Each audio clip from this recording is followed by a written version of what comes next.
Ana Cabana, bueno, a coñezo desde hai menos tempo, pero bueno, nos consideramos próximos, incluso casi veciños. Bueno, está traballando tamén como profesor na Universidade de Santiago de Compostela, no campus de Lugo.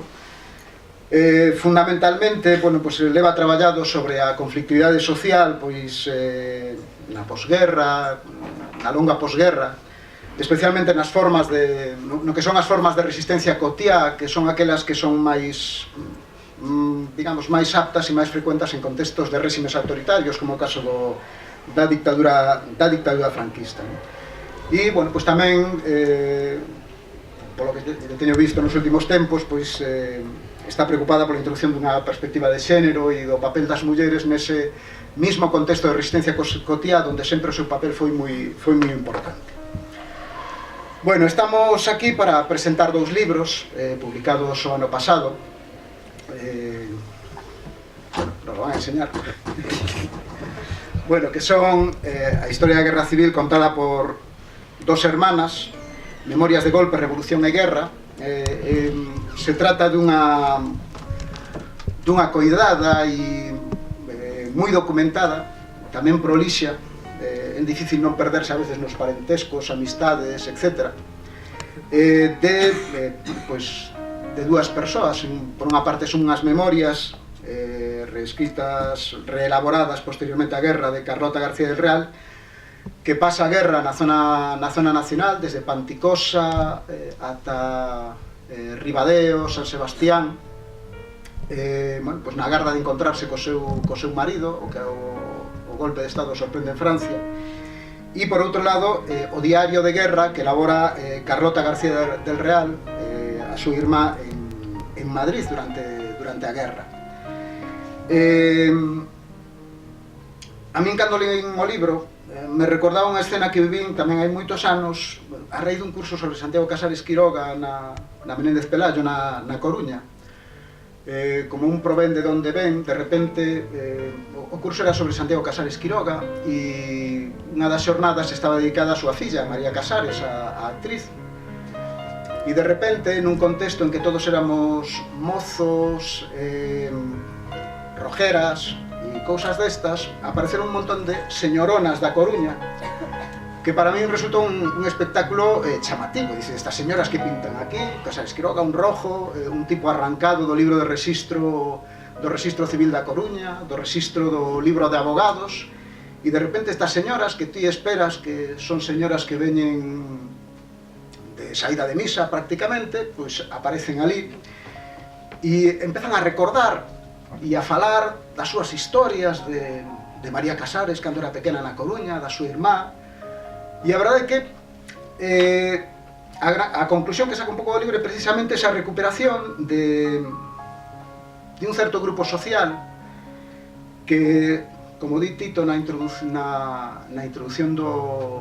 das memorias, podía escribir e fixo, de un grupo social que son unha burguesía, unha clase media ilustrada, moitas veces moi vinculada aos ideais da institución libre de enseñanza, que pasou a guerra en situacións moi diversas e nunha situación dunha enorme incerteza sobre o futuro, porque os criterios da represión só os tiñan claros os represores, non as víctimas.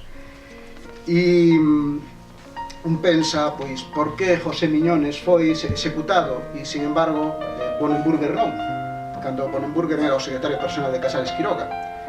Bueno, pois, foi un pouco a suxestión que me fixo a obra. A segunda é un pouco diferente, é unha recopilación de diversos traballos sobre a represión en Galicia durante a Guerra Civil. En xeral, desde unha perspectiva micro, é dicir, son análises de casos moi concretos, de localidades. Hai, digamos, un análise dun caso concreto que é o procesamento do contraalmirante Azarola, o xefe do Arsenal de Ferrol, que é procesado e executado por negarse a colaborar. Un tipo que, antes da guerra, calquera diría que podía ser sospeitoso mínimamente, ni siquiera de roxo, entre comillas, porque el fora cargo político tanto durante o bienio reformista como durante o bienio negro, representando pues, cargos relevantes dentro del Ministerio de Marina, e que, sin embargo, négase a colaborar, como, curiosamente, todos os altos mandos do exército da 8ª División Orgánica, o general Salcedo, o general Caridad Pita, que son bueno, pues, tamén executados nos primeiros días da guerra. Logo hai unha serie de estudios locais moi interesantes, centrados en algunhas localidades, en Betanzos, en Compostela, en Ribadeo, en Pontevedra, e dous estudios de un carácter máis global, un de, bueno, pues de Judith Carbajo e un último de Iria Morgade, donde a memoria, que é un elemento importante das dúas obras, se convirte en obxeto de investigación. É dicir, a recuperación de memoria a partir da transición se convirte en obxeto de investigación e como esa recuperación de memoria tamén foi cambiando ao longo do tempo. Que conclusión saco da lectura dos dous libros? Bueno, pois por unha parte, resulta evidente en todo eles, e desde esta perspectiva micro, como a idea que moitas veces temos, e que, por exemplo, está moi presente no currículum oficial de segundo de bachillerato, de Historia de España, e a idea un pouco de que a Guerra Civil é un acontecemento ineludible. Pasou porque tiña que pasar. E eu, nese sentido, tamén me considero a veces un pouco culpable, porque sempre empezo a Segunda República un apartado introductorio que son as dificultades ou os problemas da Segunda República. É dicir, bueno, co cal estás anticipando que se hai unha guerra civil é porque hai unha república que fracasa. Non porque hai unha decisión, hai acción máis que estructura a hora de formular a guerra civil, ¿no? Do levantamento militar, con un diseño, unhas estrategias perfectamente definidas desde o principio, desde, polo menos, desde febreiro de 1936. E incluso, en algúns casos, pois desde antes. O que pon en evidencia tanto un como outro é que para os contemporáneos a guerra non era ineludible, e ademais o que nos poñen de relevo os estudios é que a represión parte de un diseño e de que frente ao relato franquista de que dos 25 anos de paz, non? Aquel relato de que foi unha guerra fratricida, xa non, bueno, nos olvidamos do relato da cruzada, non? De que había que eliminar aqueles porque había que eliminar aqueles, porque era unha peste que había que extirpar do corpo da nación. O relato dos 25 anos de paz era un relato da guerra fratricida, da tolemia xeral, da irracionalidade, por tanto todos éramos culpables, nadie era culpable, non? Un relato que, en boa medida, asume a oposición democrática ca política de reconciliación nacional, non? A idea de un pouco de olvidarnos o pasado e que ten como gran triunfo a Lei de Amnistía de 1977. E, en certa medida, pois, o pleito actual sobre eso que, nun sentido moi xeral, denominamos a memoria histórica, provén diso, non? E hoxe se publicaba pois nunha web de Rede Historiográfica un artigo de Bartolomé Clavero sobre o papel do Tribunal Constitucional na construcción da memoria desde o punto de vista xurídico, non? Como, por unha parte, a liberdade de investigación, é dicir, o historiador pode investigar libremente, aínda que a veces pasa o que pasa, pero, por outro lado, digamos, a necesidade de impunidade, de que, bueno, incluso, a veces, revelar o nome dos represores, o nome dos verdugos, se convirte nun problema, e uns cantos problemas. Onte, pois, unha sentencia para uns documentalistas de TV3, me parece que era, que entraron cunha cámara na cripta dos caídos de Pamplona, non?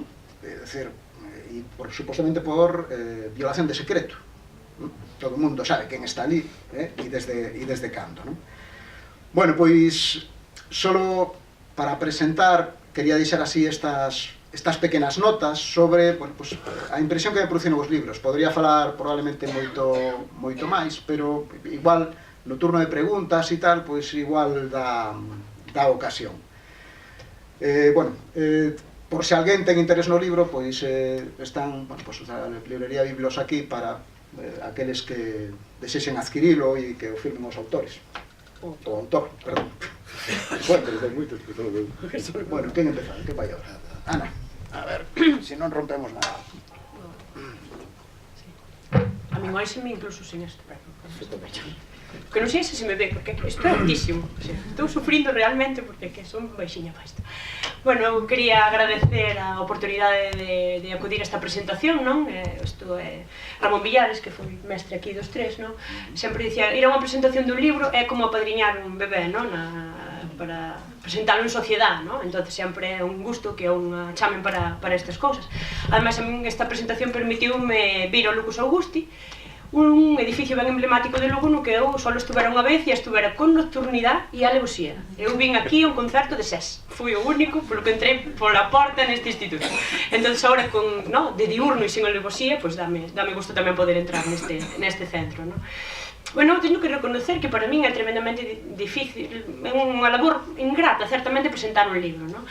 Suelen chamarte, por sorte, cando a temática é algo que tú máis ou menos estás afeita a ela, ou polo menos és un pouco coñecedora, e por sorte suele ser un libro que che guste, pero non quero ni imaginar o que debe ser para presentar un libro cando tens que criticalo realmente porque non che gusta.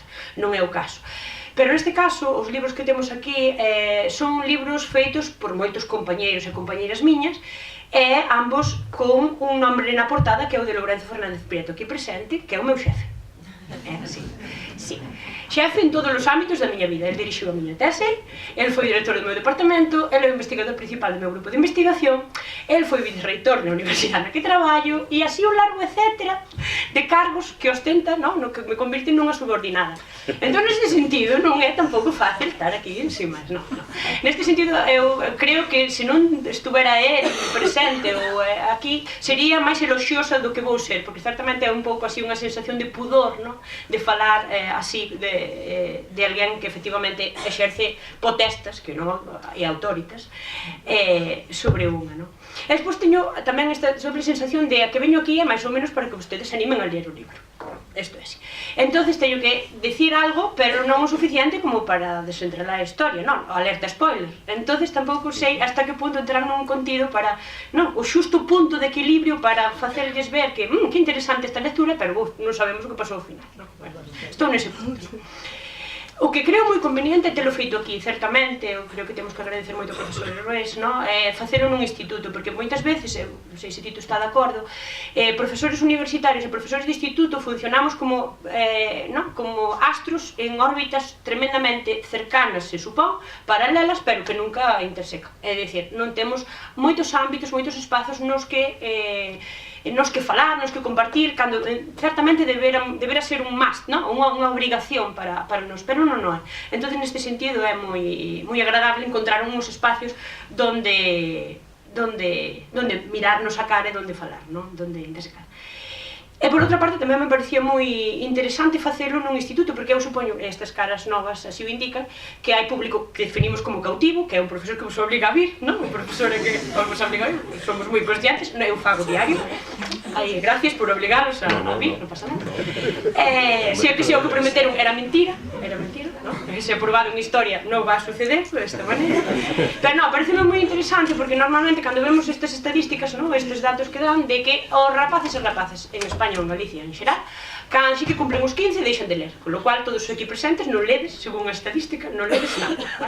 E entonces eu digo, pois ao mellor non len porque certamente moitas destas presentacións e cousas son alleas, facémolas moitas veces en boas librerías como a Biblos, que sempre se presta estas cousas, ou en espacios un pouco, que sona moi académico, pero que nos dá moito espacio con respecto a xente nova, que non acostuman a ir a eses lugares, Entón eu digo, pois agora teño unha oportunidade de tomar partido, quer dizer, tomar partido, para ver patito será que completes o libro ou collades na biblioteca ou leades, ou decidir non lelo, pero polo menos tomar partido, que isto é moi importante. Eu queria falarlle sobre todo deste libro, que está aquí de pé, que é o que se titula A historia da Guerra Civil contada por dos hermanas, porque me parece un libro tremendamente importante por dúas cousas, sobre todo. A primeira, porque dá unha mirada de xénero, que non é nada habitual. A Guerra Civil, ou a posguerra, o franquismo en xeral, ten un discurso completamente masculinizado. Falan os homes, escriben os homes, temos a memoria dos homes, normalmente. Sobre iso volverei un pouco, se acaso, pero pareceme importante acercarse a unhas memorias de mulleres, a unha visión de xénero neste sentido. E por outra parte, porque é un libro que permite algo que que eu non sei como se vive sin eso, pero está claro que hai xente que logra, que é dialogar en vivo e en directo ca documentación histórica. Normalmente, cando vosotros, ustedes, se achegan a un libro de historia, achéganse como ese paxariño que colle da mao, do peteiro da mai, non? Que a mai comeu, a mai regurgitou, é moi loco, pero aí vamos, non? Que é hora de comer. Regurgitou e o paxariño come dai, non? É dicir, vostedes acércanse á historia a partir do que os historiadores e as historiadores lles ofrecemos normalmente, non? É un libro como este o que ofrece é o prazer e é o de achegarse en primeira persona a unha documentación histórica, non? E ademais, este libro permite achegarse a esa documentación cunha rede, e é a rede que dá o traballo que fixeron Lourenzo Fernández Prieto e Gustavo Arbella, non? Gustavo Arbella e Lourenzo Fernández Prieto o que fan é unha edición tremendamente cuidada, fan unha boa parte deste libro, é unha introdución que nos dá o contexto, que nos fai entender, comprender, non? Que nos explica para que despois achegarnos aos diarios e as memorias de Carlota e de Fernanda García del Real seña máis doado, non? Eles fixeron un arduo traballo que parte con dar ca fonte. Moitas veces a idea de dar ca fonte é como, bueno, un día en el archivo, revisando na caja, apareció na fonte. Isto non que é así. Isto é moito traballo que hai detrás, moitos días de arquivo no que un non atopa nada, non? E despois un día, cun grado de fortuna, pero moito de traballo, aparece algo, non? Neste caso, os autores tamén contan un pouco que sería o making of, ou así se hizo, do libro, e eles contan como, despois dunha charla, nese momento pospartido, non? Usemos o futbolístico, o género futbolístico, pois nese pospartido, despois da charla e despois das preguntas, alguén se achega e lle comenta, neste caso a Lourenzo, na zona de Ribadeo, foi na charla, que, bueno, es que creo que mi tía abuela tiene unos papeles, non sei que, non sei cuánto. É dicir, o traballo de historiador tamén chega hasta aí, non? E esa atención que eles fan, o que el fixo a esas persoas que se achegaron a ele e lle deron conta dun indicio, dun documento histórico, familiar, que podía ter ou non podía ter importancia e trascendencia, é moi importante. Ele seguiu tirando do fío, e ese fío levouno a uns documentos tremendamente ricos, non? Que nos fai seguir a guerra, seguir, sobre todo a guerra, non? Seguir a guerra a través dos ollos de dúas mulleres, dúas irmás, que están en diferente bando. Elas cuídense moi moito de usar a palabra bando, non? Estamos moi afeitos en historia, cando eu explico, e cando a recibín tamén falamos dun bando e do outro bando, el sublevado e el republicano. Non sei que. Elas falan de zona, e a mí encantoume esta idea de zona. Elas non están nun bando, elas colles unha zona, e iso é moi importante para entender a Guerra Civil, para entender como se viviu a Guerra Civil, non? Entón, pareceme sustancial como digo, acercarse ao traballo que eles fan de dar coa fonte e de presentarnos unha fonte, de amabilizarnos a chegada a unha fonte, non? E que tamén me parece moi importante, máis aquí dicilo, que é un libro para profanos e para que non. É un libro a cun se chega sin ter unha licenciatura en historia. E non é fácil de dicir, porque aquí, os profesores universitarios, temos un problema serio con chegar á cidadanía, non? Cando nos poñemos el traje académico, pois nos temos unhas modos, unhas maneiras, unhas metodoloxías que moitas veces non permite que sexamos leídos, non? Teño infinidade de amigos e amigos que len novela histórica. Porlles un libro de historia de menos de 100 páginas e mueren en el intento, porque nos encargamos de facer notas imposibles, de carga teórica para lucimiento propio, para lernos para nós, para poñernos en valor en certa medida. Moitas veces alonxámonos do público que deberamos servir, neste sentido. E eu creo que se cuidaron moito os autores, tanto Gustavo como Lourenzo Fernández Prieto, de ofrecernos historia de calidad, pero apta para aquel ou aquela que está interesada en historia, pero só interesada, que pode ler por gusto un libro de historia. E a mí parece moito unha proeza, en realidad. Tamén me parece un libro que é bastante honesto. Non é a verdade levada. Aquí non está o franquismo todo, non é ler este libro e entendelo todo, ni moito menos. Eles son moi comedidos no sentido de que ofrecen. E o que ofrecen é unha mirada, unha voz máis sobre o franquismo, sobre a guerra. Nada máis e nada menos que iso é o que ofrecen. E tamén me parecen moi honestos no sentido de que un visualiza sempre a Carlota e a Fernanda, que é algo que tamén pos historiadores é difícil, porque moitas veces deixámonos levar polos colectivos dos que forman parte. É parte tamén de como traballamos. A súa clase social son mulleres moi cultas, mulleres dunha clase económica alta, mulleres que ricas, poñémolo así no seu momento. Certamente eles logran equilibrar como nos achegamos á individualidade destas duas mulleres é como nos chegamos tamén a un grupo, que a través de elas sabemos de máis mulleres que serían así. E é un traballo de equilibrio difícil, non? E a mí pareceme que é interesante tamén remarcar porque é importante estes libros como estes, non? Libros que nos acercan ao que podíamos chamar historias mínimas, que chamamos en historiografía moitas veces, historias mínimas que certamente elas non teñen un cargo, elas non decidiron unha batalla, elas non eran primeiras espadas na historia política, que sería así, pero para a historia social estas historias mínimas son tan importantes porque nos axudan a rachar cos relatos feitos. Os relatos de como foi a guerra, como foi o franquismo, de no primeiro o propio franquismo, que para iso fixo da propaganda un elemento sustancial da súa pervivencia. E unha vez superada esa memoria, ou en trámites de superación, porque esa memoria oficial foi a que calou moitas veces na memoria social, temos a memoria que se trata de facer desde a academia, e os historiadores profesionales fan moitas veces o que facemos, é tipos, el falangista fue, la víctima fue, el anarquista era, e este tipo de lecturas o que nos achega é a esa idea ao matiz. Non todos foron iguales, todos teñen matices, todos tiñen ideades distintas, son de distinto orixe social, son de distinto xénero, as diferentes miradas. E iso é, ni máis ni menos que enriquecer a mirada histórica,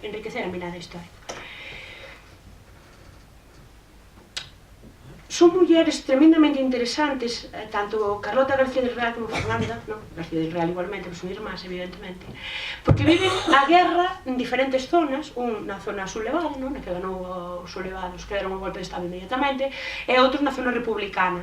E ainda así, cando un lê memorias de unha e diarios de outra, dáse conta de que hai algo que as une, que é capaz de igualar a experiencia de vida. Unha é que están na retaguardia. E moitas veces a retaguardia conleva unha mirada que non é realmente certa.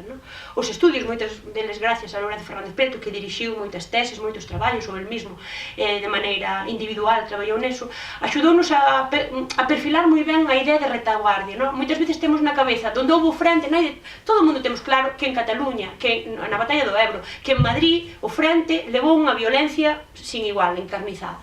Pero temos unha idea de que na retaguardia esa idea de, bueno, pois ali non pasou nada, esa sensación de menos, de menos peso da violencia, de menos peso da represión. E eu creo que este libro nos axuda a ver esa violencia realmente como unha... Eu sempre falo da violencia como unha atmósfera envolvente. Moitas veces temos a idea de, bueno, houve alguén que perpetrou violencia, que tirou un tiro, que meteu alguén na cárcel, que multaba alguén, e alguén que é unha víctima. Pero este libro axúdanos moito a ver as múltiples roles que nunha violencia hai máis aló de él. Hai o que perpetra, pero tamén está o que detrás, o que idea esa violencia. Hai o que fai a lei que permite exercer esa violencia. Está o que lle tocaba ser malo, pero axudou nun momento puntual a algunha víctima. Está unha víctima que deixou de entenderse como víctima e optou por aliarse cos outros que foron os represores. É dicir, está toda esa, digamos así, non sei se... a riqueza social que hai detrás de aquí, pero o que deixan claro é que a violencia estaba tremendamente presente, era algo que imprimía o día a día da xente que viviu a guerra desde a retaguardia, non só nos frentes, senón desde a retaguardia. É un libro de mulleres, é sobre mulleres que fan mulleres, e que poden ler homes e mulleres, tranquilos con isto. É un libro que nos axuda a reducir ese relato, como eu dicía ao inicio, tan masculinizado que hai da guerra, porque son mulleres que escriben como mulleres, é dicir, mulleres que deixan, que verten nas liñas que escriben, sensibilidade. Son mulleres que non teñen pudor á hora de falar das cousas íntimas, e con tono íntimo, algo impensable para os homes. Hoxe falábamos un pouco, tivemos unha sorte de ter na Facultade de Humanidades unha aula que nos impartiu o profesor Jordi Roca, profesor de Antropoloxía, e falábamos de como os homes e as mulleres recordan da diferencia de memoria entre homes e mulleres. E é brutal, falaba el de que os homes sempre recordan con el yo hice isto, yo hice lo outro, e a vida laboral é ese elemento vertebrador, frente ás mulleres, que recordan en función dos outros, mis padres, mi marido, mis hijos. Teñen unha memoria moi diferente e, por tanto, fana máis rica, porque teñen máis lazos, máis nudos nesa memoria. E isto queda moi claro neste libro, nesta chiga que fan neste libro. Porque son mulleres que nese tono íntimo achegan o que eu creo que podíamos definir como unha polifonía. Non falan elas solas. non falan elas solas.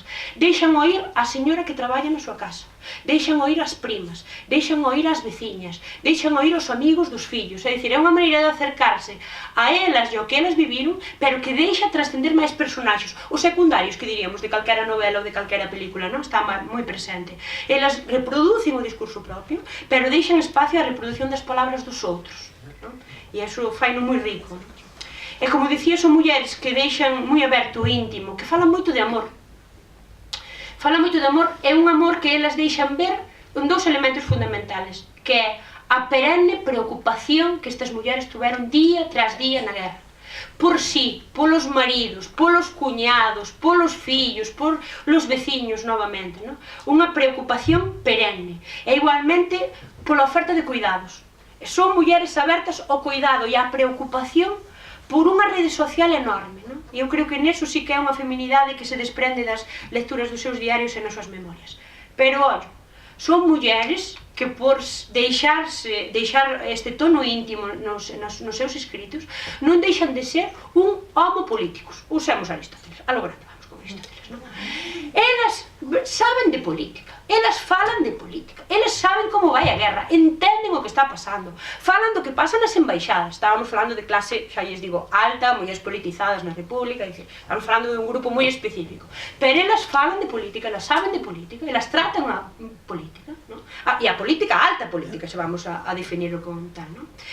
E tamén son homos políticos no sentido de que falan moi claro non só de asuntos íntimos, senón que falan de injusticias sociais e políticas, falan da perda de valores democráticos, e falan tamén son moi... Eu encontrei un certo tono tamén reivindicativo, e unha reivindicación que eu tamén noto moi femenina, no sentido de que probablemente se fóramos homos, se foran homes os que escribían estes textos, moi probablemente estaríamos ante un discurso con moitos máis, pode que insultos é unha palabra así como grande, non, pero sí insultos, ou sí moitos signos de admiración, non, na escrita, a testosterona escrita, non. E elas gardanse moito de que ese tono reivindicativo seña máis, digamos así, non suave a palabras, non? Pero eu encontrei moitos condicionais que son moi reivindicativos, non? É a idea, si isto non fuera así, si isto pudiera ser de outra maneira, non? Como non baixan a cabeza, non é esa idea de sumisión tan femenina, non a hai aquí. Hai mulleres, xa lles digo, que verdadeiramente reivindican a necesidade de que o que estaba pasando non debera pasar ou debera pasar de outra maneira, non?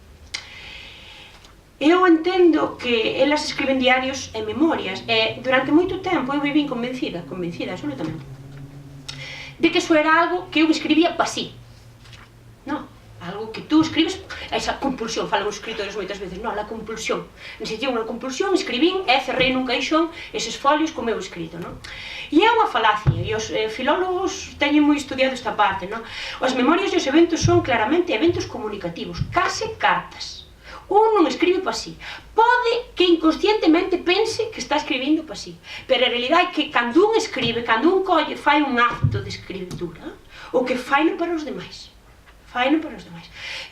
Pode ser moi inconsciente, e poden ser un grupo moi pequeno os demais, moi probablemente eles escribiren para as súas familias, para os seus, as xeracións que iban vir despois, non? É gracias a Gustavo Orbella e ao labor de Lorenzo Fernández Prieto o que eles agora conseguiron é ter máis destinatarios, non? Unha destinatarios que son a sociedade, que son todos os lectores, non? Que poden ser ustedes mesmos, non? E está é un texto que escribe alguén para alguén, pero tamén contra alguén. É un texto que, igual que encontraba que esta idea da violencia e esta idea do medo iguala o que unha escribe nunha zona coa outra que escribe noutra zona, eu entendo que eles tamén teñen un inimigo común. E o inimigo común das irmás García Real é o futuro. Son mulleres que están vendo que a súa opción política, que o seu bando real, non onde están, senón o bando real, está perdendo a guerra. E elas, en cada línea, vese que se saben perdedoras. Falan desde a derrota. E falan desde unhas mulleres que están convencidas de que o futuro está as convertindo en que o futuro é peor, non? Peor para elas como mulleres, peor para elas como grupo social, peor para a sociedade, peor para o país, non? Teñen unha idea moi clara conforme a guerra vai indo de derrota. de pérdida, non? Eu creo que está moi constante nos seus escritos, non? Sin importar, xa lles digo, a zona na que estén. Estas memorias e estes diarios son para o historiador un luxo, son unha fonte documental desas que buscamos, non? Moi pouca xente ten o privilexio, como tiveron eles, de encontrar e de traballar cunha fonte tan rica, non? E para as familias das que escribiron son, sin dúda, algo tremendamente emotivo, moi rico. Pero eu, cando lía isto, pregunteime que era para elas, non? Cando elas escribían as memorias, cando elas escribían os seus diarios, non? Por que o facían? Que supoñía ese exercicio de escrita para eles? E eu teño unha opinión que pode ser completamente unha falacia, e tan ricamente vivimos, porque a historia e a interpretación, e eu creo que era, elas escribían facendo un exercicio de poder. Usemos términos tan claros agora como empoderarse, non? Elas empoderáronse na escrita. Elas eran mulleres que vivían con un profundo medo, vivían rodeadas de violencia, vivían a disgusto realmente, non? Con unha preocupación enorme polo futuro, polo presente, pola familia, e encontraron na escrita poder, encontraron na escrita unha maneira de producir o seu propio discurso. Isto é o que eu penso, isto é o que eu digo, isto é o meu vocabulario, estas son as miñas palabras. E eu creo que isto é moi importante. E nesto ven moito a idea de perdurar. Mesmo o profesor Hervés comentaba, non? Elas reescribiron partes, elas corrixiron partes. E isto está claramente ligado á idea de perdurar, de que o meu pensamento, de que o meu discurso perdure, non? E iso é tamén moi interesante ao tempo. Elas encontraron un espacio, xa lles digo, na escrita, un espacio para sí, un espacio para ser mulleres, un espacio de interpretar a súa realidade a súa maneira. Eu creo que se convertiron en algo moi importante que casi ninguén conseguiu no momento, que é ser guardianas da súa memoria. O franquismo, se un éxito tuvo, é que se convertiu na guardián da memoria de todos, dos seus e dos non seus. E elas, a través desa escrita, convertíronse nunhas guardianas da súa memoria, e iso convirtias, e con isto acabo, en moi merecedoras de atención, e moi merecedoras de ser lidas. O sea que anímanse, animádemos, e leio. Gracias.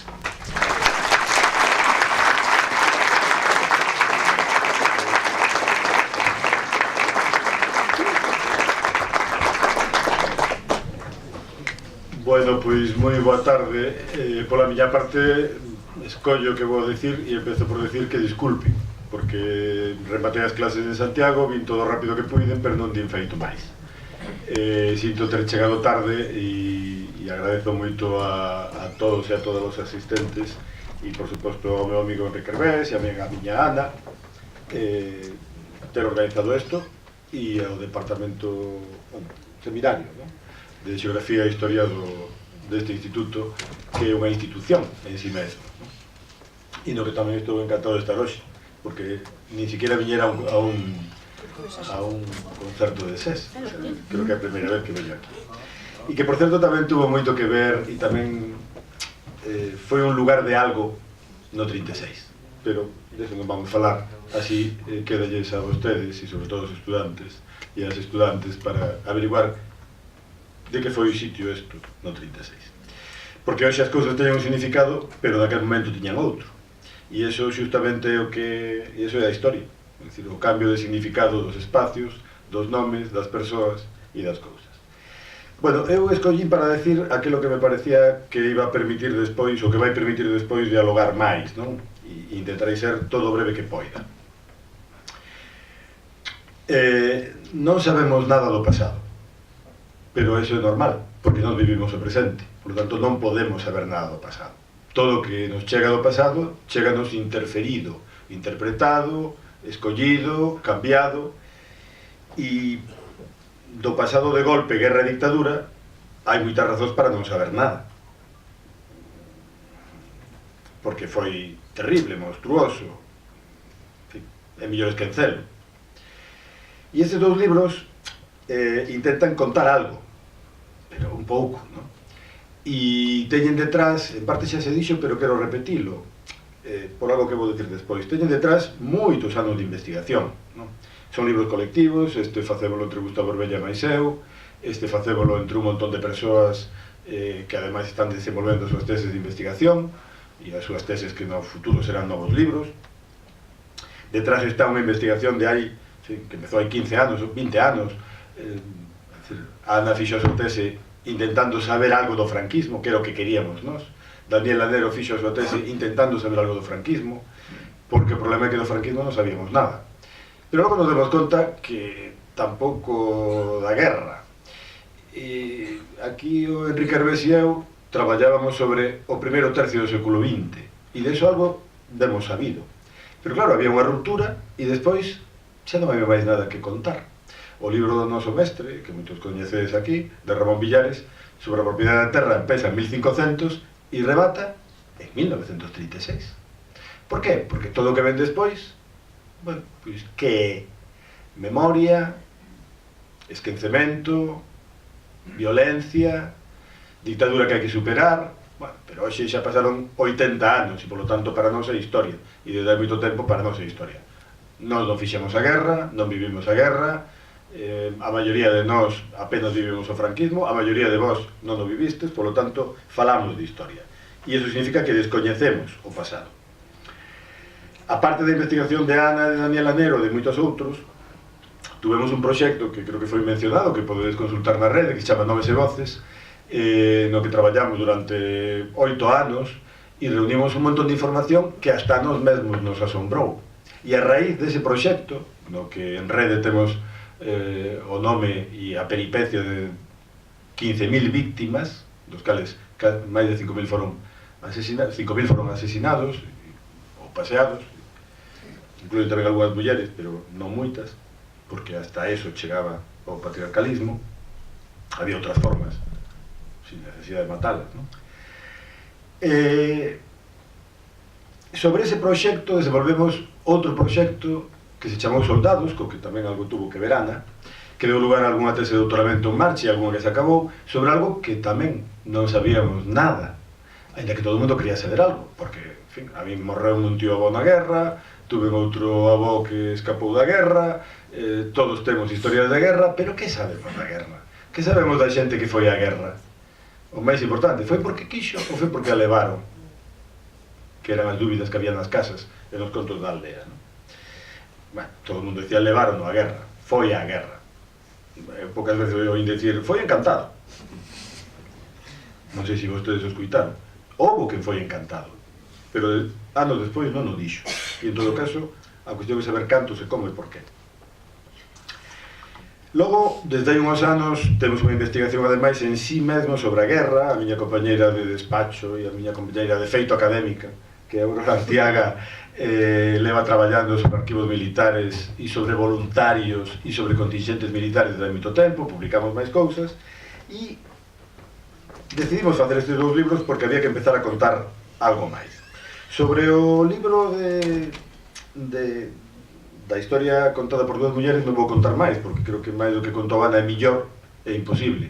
Só decir que tardamos 10 anos en publicalo. É dicir, non é que estuveramos 10 anos traballando con el, é que éramos conscientes que non se iba a entender moi ben o que queríamos facer contando ou poñendo a estas mulleres a contar a súa historia, ou axudando que elas conten a súa historia, máis ben, non? E efectivamente atinamos. Ainda hoxe, cando lean, se o leen, verán que, bueno, nos pasou con moita xente que non entende moi ben por que editamos este libro. E sempre temos que explicarlo, porque ademais de haber víctimas e verdugos, houve moitos máis. E todos os demais que foron? Pois elas son parte deses demais. Non foron víctimas, nin foron verdugos. Tiñan unha posición política, foron salvadoras. De feito, a raíz de coñecelas a elas, empezamos a falar dos salvadores e das salvadoras. A cuestión é cantos eran, quen eran víctimas, quen eran verdugos. Dos verdugos nin falábamos. Os verdugos falamos despois, por eso fixemos este libro. Sabíamos das víctimas, nos preguntamos polas salvadoras e os salvadores e por todos os demais. Sabíamos que había uns verdugos que, por certo, non están na historia. Quen son os verdugos? Quen matou a tanta xente? Bueno, hasta aí non chegábamos, non? Nos quixemos chegar hasta aí, pero chegar de verdade. Pero non por un interés de sinalalos, sino por un interés de comprender o pasado, por un interés de saber como é posible que en Galicia mataran a 5.000 personas, que nunca tal pasara. Non é tan fácil. Non é fácil coller e salir e decir, bueno, pois a Vega Barrera, que é un médico moi famoso que hai aquí, como sacou a bandeira republicana o 14 de abril, vamos matalo. Iso, ao contraalmirante de Ferrol, que é o xefe do Arsenal, vamos a fusilalo. Ao capitán xeneral de Galicia, que é un señor de barba larga e, en fin, moi honorable, vamos a fusilalo. E ao seu subordinado, xeneral de brigada, vamos a fusilalo tamén. Como se chega a eso? Non é fácil, e sin embargo sabémoslo. Sabemos que era un golpe, e nun golpe o que se pretende é conseguir o poder. Pero entón xa non falamos de guerra, falamos de golpe. E entón a guerra aparece, non aparece, porque a xente non a mataban na trincheira. A xente esta que fusilaban e paseaban mataban a moi lonxe do frente. Entón non falamos de guerra, falamos dunha guerra total e falamos de matanzas, persecucións e exterminios, por certo, un término que por fin atopamos nunha documentación falando de Tui, ¿no? Documentación militar que fala en Tui completamos o exterminio. Dino as fontes, non é que as fontes digan nada, as fontes non falan, os que falamos somos nós. Nos vamos ali, miramos, como decía Ana, e interpretamos. E o outro libro, como digo, son traballos en avance, que nos parece importante avanzar, e a mellor non ten tanto esmero e tanto cariño co público como o primeiro, que sí que está pensado para ser lido polo gran público, ainda que gran parte tamén o consigue, porque, bueno, son traballos en marcha. Cando os traballos estén acabados, sabremos máis cousas e poderemos explicalas mellor tamén, non? Non sabemos nada, pero queremos saber. E ademais notamos, e aínda que aquí estén unha parte de vostedes obrigados non queda ben, non? Pero cautivos, efectivamente, cautivas. O que estamos notando é que hai unha demanda, estamos notando desde hai 3 meses, non creades que... unha demanda de saber sobre golpe, guerra e dictadura espectacular. Onte veo unha compañeira, antigua compañeira que dá clase nun centro privado en Ferrol, en Santiago, unha antigua alumna nos chama de Laxe que temos que ir a falar ali, en Lalín queren que vayamos a falar, xa non a presentar os libros, a explicar algo da guerra, da dictadura e do franquismo. Se era un régimen autoritario, se era fascismo, se non o era, se é verdade que mataron a tanta xente, que nos matou, se os dous bandos eran iguales, se foi unha guerra entre irmãos. Bueno, por que ocurre isto? Pois porque está no debate político. Porque falamos, e está no telexornal, e están as estatuas do Portico da Gloria, e está o que pasa co Val dos Caídos, e está o uso político do pasado en todos os sentidos, como está, e aproveito para decirlo, o aborto, a xestación subrogada, a eutanasia, pero cando un fala de aborto, de xestación subrogada ou de eutanasia, fala de política e de ideoloxía, e logo está o coñecemento. E cando un fala de historia, tamén. Por un lado está a opinión, a posición política, a posición ideolóxica, a memoria familiar, que cada un ten a súa, e ás veces nin siquiera sabe cal ten, e ás veces ten a contraria da que quería ter, e ás veces só conoce unha parte, ¿no? Pero logo está o coñecemento, que para eso traballamos nós, e sobre todo para eso nos pagan, que é o máis importante, non nos queixamos, ¿no? Traballamos no que nos gusta. E o coñecemento faise, como explicou Ana, con fontes, e con miradas, porque claro, como miramos ao pasado? Nos miramos a través destas mulleres, e que é o significativo? Por que dous homes se preocupan de como miran as mulleres? Porque podían ser mulleres as que o fixeran, porque teñen unha mirada distinta, e xa foi dito. Teñen unha mirada que non ten ninguén, non vai a ter nin Enrique Lister, nin Santiago Carrillo, nin Camilo Alonso Vega, é imposible. Nin Federica Montseny, nin, e moitos menos os que hoxe ven o pasado desde hoxe. E elas miran o pasado, un pasado colectivo, un pasado familiar, un pasado doméstico, un pasado con conciencia política, e o primeiro que nos explican é algo que, bueno, que xa sabíamos, pero non sabíamos como demostrar, porque ao final o que facemos nestes libros é demostrar o que xa sabíamos, ¿no? O que xa supoñíamos. E é que a maioría dos nosos bisavós sabían moito máis de política que nós. Por unha razón obvia, que este instituto explica, ademais. Para empezar, este instituto ten 150 anos, 170, 160. Isto de que somos a xeración máis preparada é verdade, pero en volumen, non só en profundidade, ¿no? E sobre todo, que, como explica moi ben outro compañeiro noso, que é profesor aquí, que se chama Xosé Ramón Veiga, desde 1812, a xente xa sabe votar e sabe reunirse e sabe facer eso que en inglés chama caucus e primarias e votan por parroquia e votan por partido judicial e votan directamente e delegadamente e toda esa memoria foi apartada xunto co resto da memoria porque o olvido non é olvidarnos das víctimas, o olvido tamén é olvidarnos dos coñecementos, das experiencias e do que fixeron os nosos devanceiros, non? E o que, bueno, e por outra parte, se fan a conta, dentro de pouco xa non poderei dicilo, pero hasta agora sí, a xente que vivía en 1923, cando dado o seu golpe de Estado Primo de Rivera, levaba máis tempo vivindo un réxime liberal, con eleccións, votacións, etc., que nós. O tempo que vai do 76 ao 23, e a nós ainda nos faltan uns poucos anos. E logo ainda veo a República, que non é unha excepción, é a segunda, para empezar. O sea que unha excepción non é. Bueno, pois toda aquela xente, e estas señoras o demostran, teñen unha capacidade, unha experiencia, un coñecemento, unha cultura política que aínda non fomos capaces posiblemente de conseguir masivamente. Para que facemos este libro, que é do que máis vou falar, o dos verdugos, e vou xa acabando, pois para que os verdugos non gobernen o noso pasado, porque se non sabemos quen son eles os que van a gobernar o noso pasado. Na medida que é un territorio descoñecido, eles teñen moita máis capacidade e porque tuveron o poder durante moito tempo, e tuveron os medios, os instrumentos, os servicios educativos, o nodo, a Radio Nacional, que ainda se chama así, a televisión, o Ministerio de Información, que non recordamos que era de información, seguimos crendo que era solo de turismo e de paradores, non era de información. Tuveron todo o que había que ter para poder xestionar e gobernar a súa propia memoria. E, sobre todo, para acabar desaparecidos no medio de eso que se chamou a Guerra Civil. Que nunca se chamou Guerra Civil en España hasta os anos 60. E entre outras cousas porque estaba prohibido chamarlle así. Ou era Movimiento Nacional, ou Alzamiento, ou Guerra de Liberación, ou Cruzada de Liberación. Ao final tuveron que asumir ese nome e incluso lles veu ben, na lógica da reconciliación. Porque se os irmãos son os que se pelexan, todo queda en familia, non hai culpables e, por lo tanto, podemos reconciliarnos. Ese é o relato, ese é o formato do relato. Pero eso non é o que pasou. E eso non ten nada que ver, sobre todo, coas memorias subalternas, fragmentarias, que han estudiado tamén, que nos dicen outras cousas. Controlar o pasado significa controlar o presente. E por eso os verdugos están ausentes do pasado. Que aportamos os historiadores? Pois aportamos coñecemento. Aportamos frente ao relato político e frente ao relato das memorias. O relato político é o relato que fai o poder, pero tamén ás veces o relato que fai a oposición. Un relato político. Tampouco é historia a versión da oposición antifranquista. Non nos confundamos.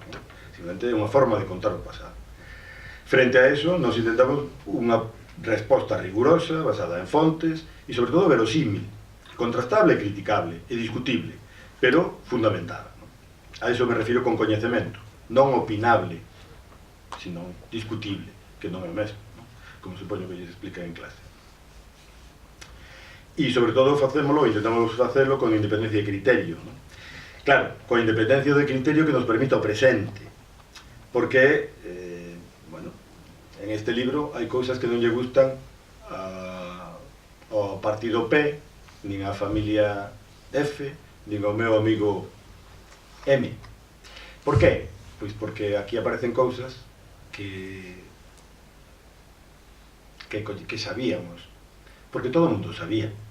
En todas as vilas, en fin, si queredes o pregunto en Lugo, preguntei en Pontedeume, preguntámoslo en Lalín, preguntei en Ribadeo, en todas partes todo o mundo sabe quen éramos verdugos.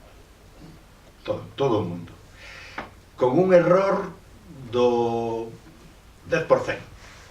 Pero sabelo non quere decir poder decilo. E iso, xustamente, o que intentamos superar con este libro. Por qué? Porque, volvendo ao principio, se non podemos explicar que pasou, como pasou, para que e por qué. E o que pasou pode volver a pasar. Non é que a historia sexa mestra de vida, é que a humanidade ten elementos de continuidade e entre eles, un deles é que se mata de vez en cando, ¿no? Por lo tanto, non hai que repetir nada, levámoslo facendo, en fin, desde que empezamos, ¿no? E xa hai moito tempo. E logo, o libro, os dous libros, nos permiten, xa por completar e acabar, intentar explicar, que a guerra non era ineludible, que a guerra é máis que o relato dual entre dous bandos e dous sectores, que había moito máis que todo eso, que a dereita non actual non é herdeira do franquismo, necesariamente, que a dereita actual ten outra herdanza que non recorda siquiera, porque o franquismo non lle permite, porque había moita dereita republicana, incluso había moita dereita católica e había moita dereita conservadora que nunca quixo nin tuvo intención de facer o que había que facer para dar o golpe de Estado, e ademais non o fixo, e esa parte ainda non está contada.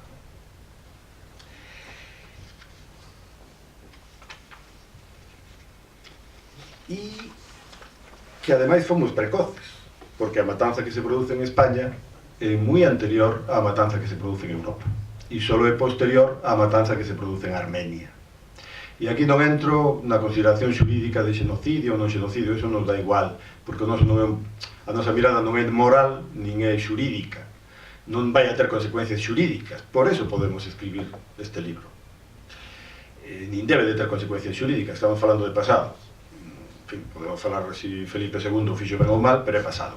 Ou se Hernán Cortés, en fin, hai agora unha polémica sobre eso, e podemos discutir sobre eso, pero ninguén vai levar a Hernán Cortés a xuizo. O mesmo ocurre cos verdugos, pero necesitamos saber. E logo, o máis importante é darnos conta, ou poder explicar algo que nos costaba moito traballo explicar aos historiadores, e é que, igual que a dereita non ten por que sentirse franquista, aínda que o franquismo falle sentir, aínda que o franquismo tamén manexa esa memoria, a república é o antecedente inmediato da democracia actual, aínda que a Constitución só lo diga nun punto, o que se refire, por certo, aos estatutos de autonomía. Pero que se non temos pasado, é dicir, alguén que non ten el pasado, que pode ter? Se non temos pasado democrático, republicano ou non, dá igual. A cuestión é que temos pasado democrático, capacidades e experiencia, e coñecementos e cultura adquirida e asumida. E iso é a república, e o contrario é a dictadura. E a república, ademais, tuvo unha superioridade moral na guerra, da que non vou falar, porque seguramente formará parte de algunhas preguntas, pero que non é comparable á indignidade dos golpistas. E iso é algo que temos que decir, que no relato de guerra civil de irmãos contra irmãos non se pode decir. Nun novo relato de golpe, guerra e dictadura, con libros como estes e moitos outros que outros colegas están facendo, Emilio Brandío, Xulio Prada, en fin, hai moita xente que está traballando sobre isto en todo o Estado, non? E en Galicia tamén. Pois esperamos poder decilo, que efectivamente hai unha superioridade da democracia frente á dictadura, cousa que hoxe non podemos decir falando do noso pasado. E agora as preguntas que queiran, grazas.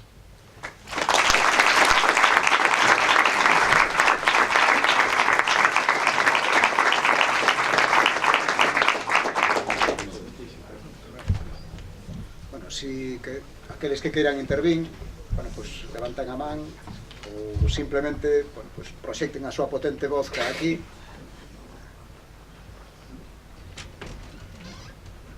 Intervir sí que permite aprobar, Sí, iso dá punto. Iso dá punto, dir non, pero intervir.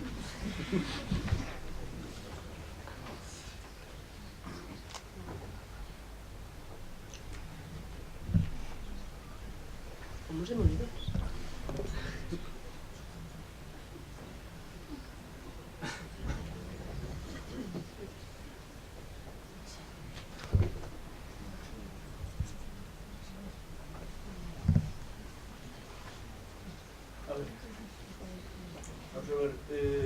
Eu non quería facer unha pregunta, é unha intervención. O primeiro que quero dicir é o seguinte: Lourenço Fernández Prieto, como mínimo, é a segunda vez que está sentado nese sitio. 2003. Nunca máis. Onde está Herbés estaba eu, do outro lado estaba Paco Martín e por aquí Antonio Bernal. Non, é seguro. É seguro, despois fomos de viño. Fomos aos anos. Entón é que déchenme demasiado viño. Sí, recordo. Ben, vamos a ver. Unha intervención, eu espero non enredarme. Hai un problema creo que a cuestión da guerra civil e do franquismo e incluso da época anterior e todo eso, como se dixo aí anteriormente, a maior parte da poboación por hoxe non tivo xa non contacto coa guerra, sino contacto cunha sociedade na cal a maior parte das persoas estiveran na guerra ou viviran na república. Eso somos os que temos máis de 60 anos. Eu nacín 15 anos despois de acabada a guerra, vivín 21 anos de franquismo, son bastantes. E entón tivemos un contacto polo menos suficiente como para valorar, facer unha comparanza entre o que houbo e o que hai agora. Eso, non quero. É que non se escoita, non? Que non se escoita, bueno, pois póñome aquí así. Escoitas agora? Quero mellor falar así. E hai cousas moi sustantivas, non? Vamos a ver, eu teño unha referencia da guerra indirecta, pero tamén bastante directa, porque meu pai marchou para a guerra con 20 anos, volveu con 23. Foi dos que marcharon obrigado, pero bueno, e contaba cousas, non? Cousas que hoxe en día, supoño que unha boa parte da xente lle resultan tremendamente duras e tremendamente incluso difíciles de concebir. Por exemplo, como cando acabou a guerra civil, foi para Madrid encontrar a súa irmá, que pasara toda a guerra ali, entrou no metro, levaba un chusco de pan branco que lle deran, caeulle e 3 mulleres inmediatamente botaronse en riba dele. E que chegou a ver a súa irmá e non a coñeceu. Duque Adelgazar. Que máis cousas? Pois eu, cando mataron o piloto foi o último guerrilleiro, mediados dos 60, souben eu, porque falaba na casa en voz baixa, que unha das tendas de ultramarinos que había ali era un irmão do piloto que tiña. Cousa que me permitiu, por certo, ao cabo de 15 anos, recomendarlle a un compañero que traballaba como a mí na nosa terra, que andaba buscando cousas para facer sobre o piloto, facer unha entrevista. Ben, son realidades que nosotros vivimos. Daquela tivemos unha visión relativamente indirecta, pero bastante directa, con respecto á guerra. Eu supoño que o feito de que unha boa parte da xente máis nova, actualmente, non tivese ningún tipo de relación, nin directa nin indirecta, dá unha visión moi parcial do que son os modelos políticos ou do que son as opcións. Eu estou lendo que polo menos en determinados sitios as enquisas de tipo electoral de afinidade mostran que unha parte relativamente importante da mocidade simpatiza con o novo partido de extrema dereita española. Ben, isto supoño que ten unha explicación diversa, de base diversa. Unha delas é que esta xente ao mellor bota de menos cousas que houbo que se perderon ou que se perderon en parte que este novo partido, polo visto, volve a ofrecer.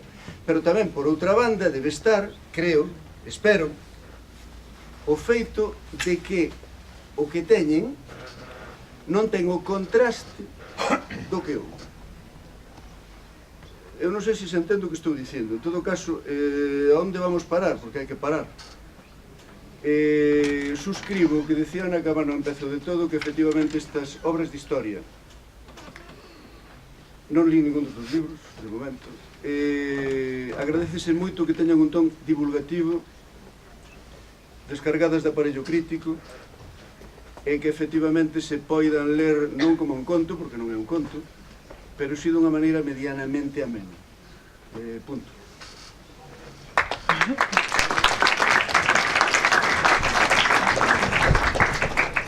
Só unha cousa, acaba de demostrar Xosé Manuel a fragilidade da memoria, polo menos da miña, e a necesidade de facer historia, justamente porque a memoria é frágil. E o mesmo se aplica ao que acaba de explicar.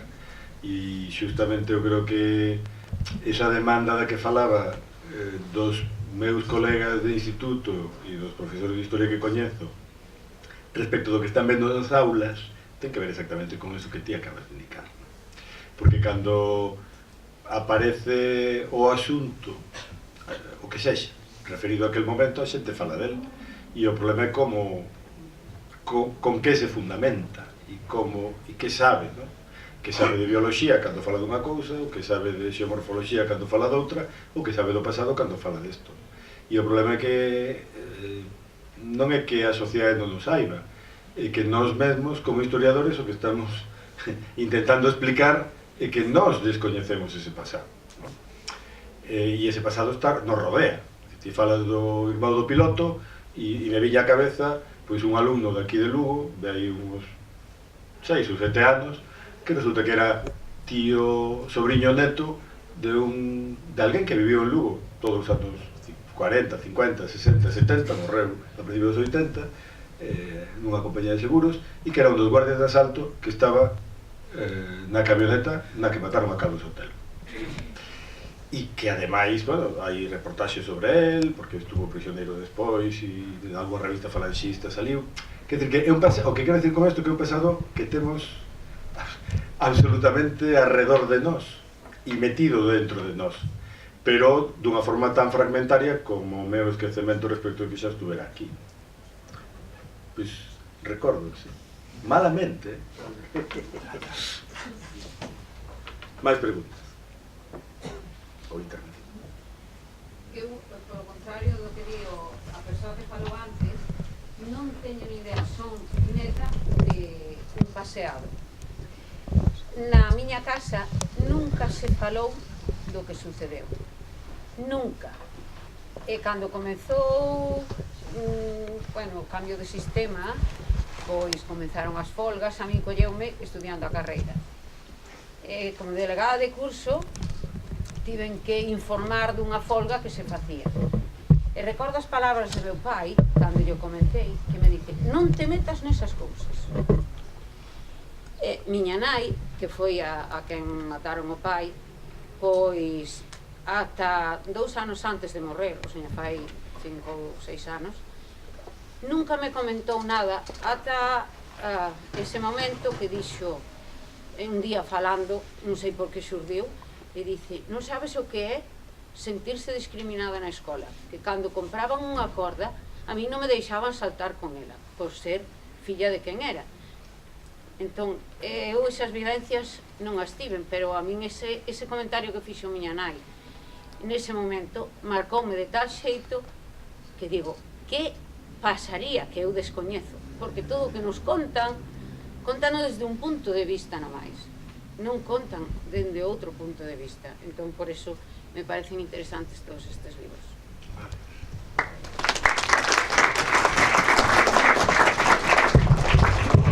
Só decir unha cousa, que isto reafirma o que decíamos antes, ¿no? A lei do silencio só beneficia aos verdugos, sempre, porque son os que máis teñen que calar, ¿no? E este libro das Irmás, Ana contaba un pouco como fora a historia, foi moito máis chocante como eu cheguei. Eu xa coñecía a existencia desa señora porque era a avoa dunhas amigas miñas, unha familia moi vinculada a Ribadeo, onde eu son tamén, e sabía que aquela señora escribira, pero, bueno, o problema non é que escribira algo, é que alguén lle dera importancia que escribira. E eu fixenme no asunto non porque soupera da existencia do documento, do papel, das memorias, sino porque, despois desa conferencia en Ribadeo no 2006, xustamente polo ano da memoria, en fin, unha actividade de verán onde estaban todos os meus amigos e tamén a mai desta amiga miña, que era nora de unha das autoras, díxome algo que me deixou impresionado, porque ten que ver coa historia e coa memoria, non? Eu ali expliquei pois, a República, o golpe de Estado, e entón ela chegou e díxome: a nora de Carlota García del Real, mai dunha amiga miña, dime: todo o que acabas de contar é o que contaba a miña, é o que contaba, que xa morrera, a miña sogra. Dixo: non pode ser, eu sou historiador, eu non podo contar o que contaba. Sí, e ademais o ten escrito. A forma que ti tiñas de falar da República, de falar do golpe e de falar da guerra, era como falaba ela. E eu, bueno, pues terei que conocer esas memorias, porque sabía que existían, e a raíz desas memorias, pois, a outra parte da familia, noutra conferencia en Madrid, me chega coa segunda parte das memorias, é dicir, o espello, non?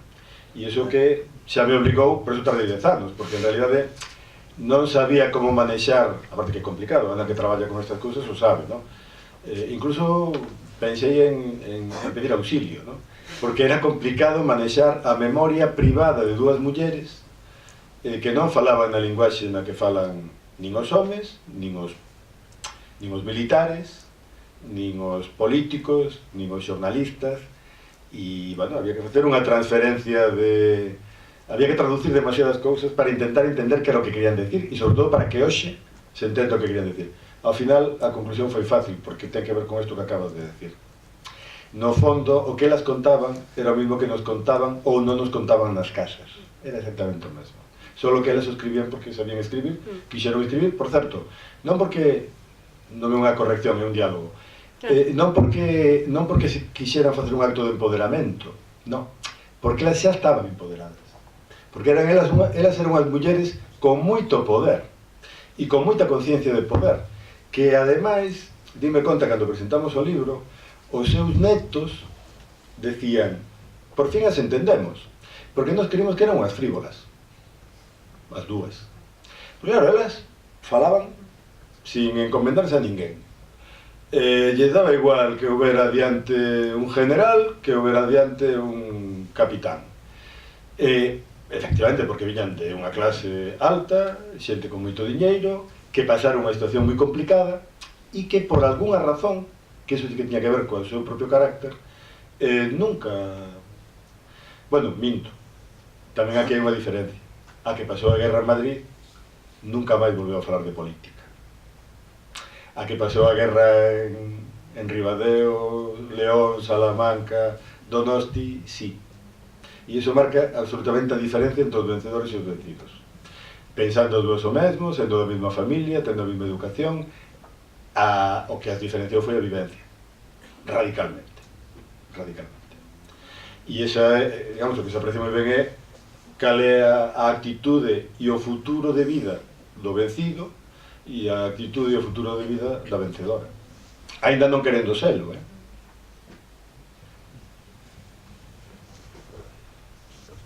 Había unha máis por aí.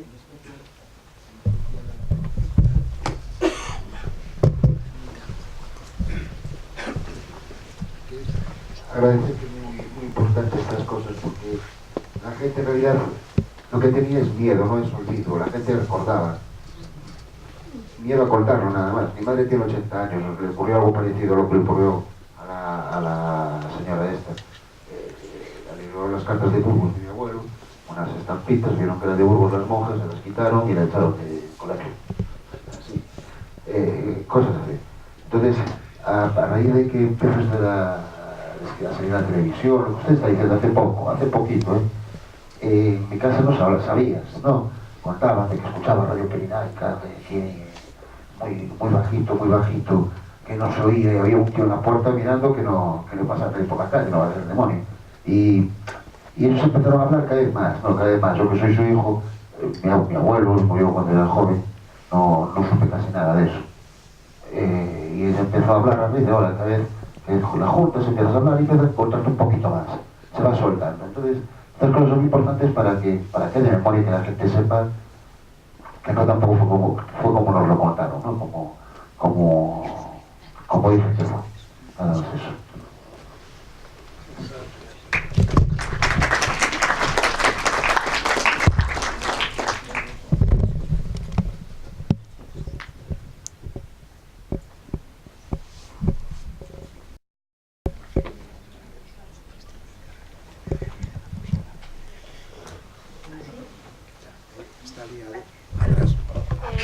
Vale, pues con respecto, para mí na historia, pues sí que se basa no conocemento do pasado, pero para non cometer esos mesmos errores no presente.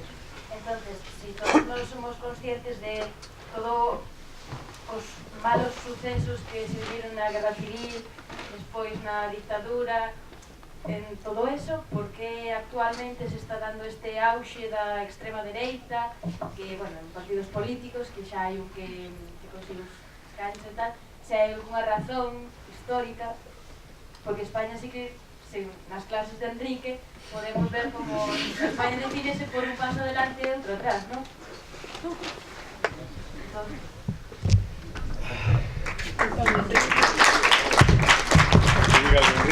Depende. No, Enrique que eu sou profesor, pero... Me fago cara. Bueno, Enrique vai ter que falar, en todo caso, pero a historia non é solamente o pasado. Unha das cousas que se aprende, que se ten que aprender en historia, é que é a pensar críticamente o presente e a darse conta de cando o presente se convirte en historia. E a historia é o que nunca pasou, tamén é o acontecemento. E o que está pasando hoxe no mundo, non só en Europa, que non só en España, non só en Lugo, desde a crise, é algo que nunca pasou. A ver, que pasou moitas veces, pero que nunca vivimos, e entón non sabemos como reaccionar. Ou alguén imagina que se soupera o que iba a pasar en Italia, apoyarían a Mussolini. Ou, en fin, por non poñer exemplos máis truculentos. Ou alguén imagina se os ingleses souperan que finalmente iban a ter que ir á guerra en 1939, non empezarían xa a frenar o que estaban evitando frenar en 1934 en Austria. Eso tamén é a historia, justamente a capacidade para pensar o presente críticamente e históricamente, non? E o que está pasando, a túa preocupación é a que teñen as miñas fillas, por exemplo, teñen a mesma preocupación, que están ao lado de xente que dicen, pero tú sabes o que dice fulanito, pero ti sabes o que, pero non, como poden decir esas cousas, como lles pode parecer isto ben? Bueno, pois porque se o que era azul e verde, para empezar xa colleu un color que non había, e que además é bonito, e todo o mundo está disposto a aceptar o verde, e a partir de aí todo o demais. E se encima o que se está discutindo é sobre a ignorancia, pois nos pasa o que non pode pasar en Francia, claro, pero que en Francia a ninguén se lle ocurre poñerse ao lado de determinado tipo de políticas, neste caso mulleres, ou de seu pai, antes. Aquí sí. E iso porque solo é memoria. Memoria cívica, memoria colectiva e coñecemento do pasado. Historia. Bueno, pois aquí pasan esas cousas, claro. Pero por qué? Non porque empecen a pasar, porque levan pasando 40 anos. Es decir, levamos 40 anos no que ninguén falou de verdugos.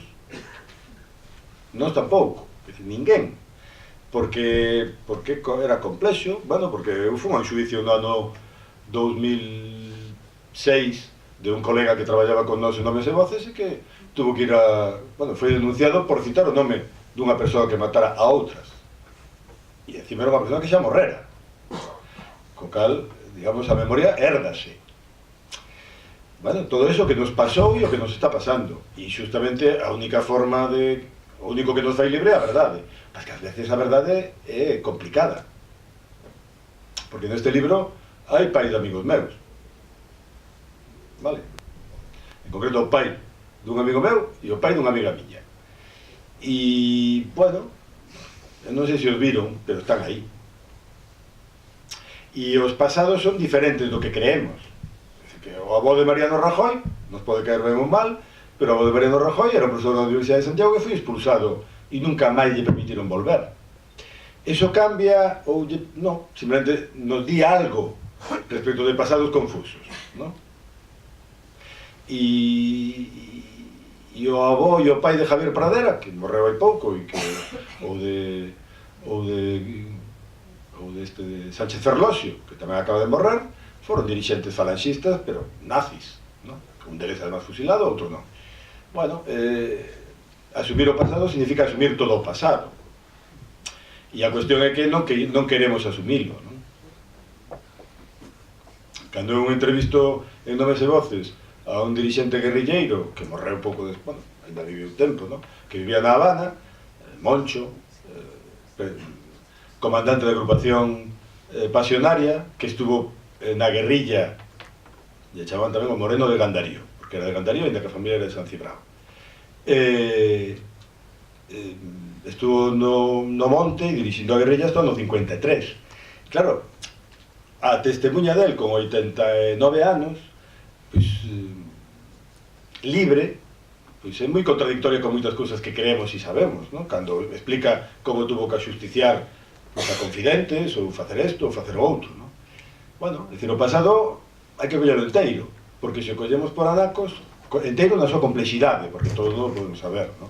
O que non podemos é, fixademos que nos pasamos desde o ano 2000 falando de memoria histórica e todo o que nos queda por falar, como estamos vendo. É dicir, todas as historias que nos quedan por recuperar. Eu, por exemplo, enteréme do que lle pasara ao meu avó, que non sabía nada, gracias a unha investigación na que eu participaba, non? A ignorancia era enorme. Pero, a pesar de todo o que queda por saber, e a pesar de que ainda non devolveron as estatuas, non conseguimos sacar a Franco dun campo de concentración, porque aquelo non é unha basílica, é un campo de concentración, que ninguén lle chama así. É dicir, damos volta sobre que é aquelo e como chamarlle, é un campo de concentración. Donde houve miles de presos, pero os verdugos conseguiron hasta eliminar esa lógica do discurso, ¿no? O problema é si Franco, si os osos, si os permisos.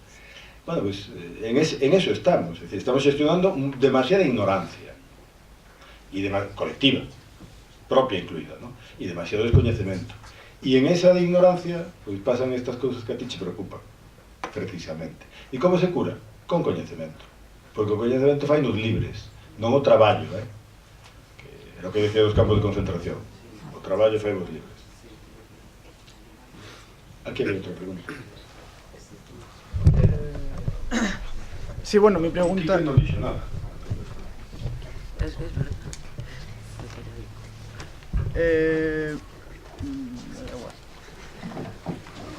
Sí, mi pregunta, bueno, más o menos la has medio respondido, creo. Y el tema es que hemos visto aquí, no solo tú ya lo que has contado, sino de gente, ¿no? De experiencias y vivencias de la guerra civil y del franquismo. Entonces yo lo que no entiendo es porque hasta estos días más o menos se ha intentado como medio ocultar o como que no se quiere hablar del tema o de los verdugos, ¿no? Que no han sido juzgados nunca, o no se quieren juzgar o de alguna manera, bueno, te estoy hablando, no sé si estoy en lo cierto o no, ya me corriges tú, de que, bueno, si no se quieren juzgar o de alguna forma la ley los puede incluso llegar a proteger o no. En plan, ¿por qué hay como esa intención de ocultar lo que ha pasado, no? Porque... o que llegue incluso el fascismo, lo que ocurrió con Franco, a darse hoy en día sin ningún problema, ¿no? Que haya partidos que puedan ser franquistas hoy en día y eso se ha permitido y no es ilegal, ¿no? Porque si hablamos de en Alemania, por ejemplo, esto es impensable, ¿no? Entonces yo tengo la curiosidad de por qué pasa esto, por qué se quiere ocultar o por qué se hace como menos, ¿no? Aquí como si no hubiese pasado o se calla de una forma que en Alemania no es así, se calla pero porque no quiere que pase y aquí se calla porque... no lo sé, ¿no? Porque no, como que porque no se quiere hablar del tema. No sé, si me he preguntado bien, no sé. No, preguntaste muy bien.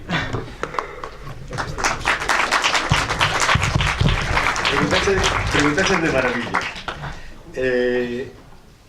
A comparación con Alemania ven moi traída e moita xente a utiliza que nós non somos Alemania, pero non porque non falemos alemán, sino porque Alemania perdeu a guerra no 45 e ganaron as democracias. E aquí no 45 seguiu Franco e por lo tanto seguiu a dictadura. Entón non temos a mesma historia, non temos o mesmo recorrido, non podemos convertirnos en Alemania. Non é posible. Podemos facer outras cousas, pero eso non. A comparación con Alemania, que é recurrente, primeiro hai que demostrar que o que nos intentamos tamén. E hai que ter claro que o que pasou aquí foi o mesmo que pasou en Alemania, que o foi. Pero non chega a acontecilo. Ten que haber un acordo social e político sobre que eso é así, e eso non existe. Non existe precisamente porque os verdugos, ademais, conseguiron algo que foi asombroso, casi, que ainda temos que explicar, que foi unha lei de amnistía. Claro, pero volvemos a como explicar todo isto, hai que explicarlo no seu contexto. Desde logo, a xente que pedía libertade, amnistía e estatuto de autonomía non estaba pensando nos verdugos. Estaba pensando en sair da cadea os antifranquistas que estaban na cadea. Era no que pensaba, non nos 75, 76. Nos 75 mataron a un rapaz que se chamaba Moncho Reboiras en Ferrol. En setembro mataron a 5 rapaces, un dos cales estudiaba e foi compañeiro de Villares, é dicir que un rapaz de Vigo, e a xente quería amnistía. O que pasa que despois se deron conta de que aquela amnistía era tamén para os verdugos, pero que ninguén falaba de verdugos no ano 75, moi pouca xente, si que había que non facía, por exemplo, Moro Vallejo nunha obra preciosa, pero estaba aí perdido na literatura. E tamén os antifascistas e a xente que quería da loita armada, etc. Pero falábase de outra clave, non? E para entendelo hai que entender por que se olvida, e creo que antes houve dúas persoas que falaron de por que se olvidaban nas súas casas, e cando ti estabas falando salía por aí unha señora que me recordo que che podería explicar, porque era unha señora maior, podería che explicar por que se olvidou. E a mí me explicou unha señora que ainda vive, que ten 7 anos, debe ter ahora, que era filla dun carabinero, ten unha irmá que se chama Aurora, e outra que se chama, non sei, tamén un nome así republicano, que ainda vive en Ribadeo, e que, cando acabo de falar, me dixo, aí non sei por que che contei todo isto, e que ainda me manda recados polo seu fillo, que é un amigo meu, me dice, moito lle contei aquele amigo teu, non sei por que lle contei tanto. Claro, porque eu pregunteille, non? Pregunteille como era a vida cotiá nunha vila despois da guerra, entre os que mataran e os que escaparan, e os fillos dos que mataran, non? E todo iso moi complicado. Entón, ela explicoume dunha forma moi sinxela, moi doméstica e moi entendible. Porque eu lle insistía, non? Entón, ela non sabía como explicarme, pero a facía a mesma pregunta que a ti, non? Pero, como puderon vivir, non como puderon olvidar, como puderon vivir, e ela dixo, a ver, pero ti crees que cando fulanito empezou a salir con fulanita, eu podía, pensei, non é? Pero non lle iba a decir, teu pai anduvo a tiros con seu pai cando intentaba cruzar a ría no 36. Para que lles iba a decir eso? Para complicar esa vida? Tiñamos que seguir vivindo. Pois eso. Esa visión femenina, doméstica, de supervivencia, de... Bueno, e iso foi o que todo o mundo viviu.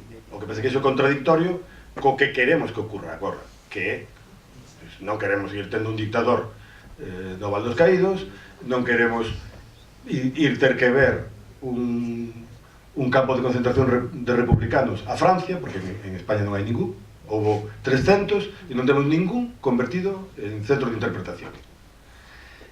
Non temos memoria.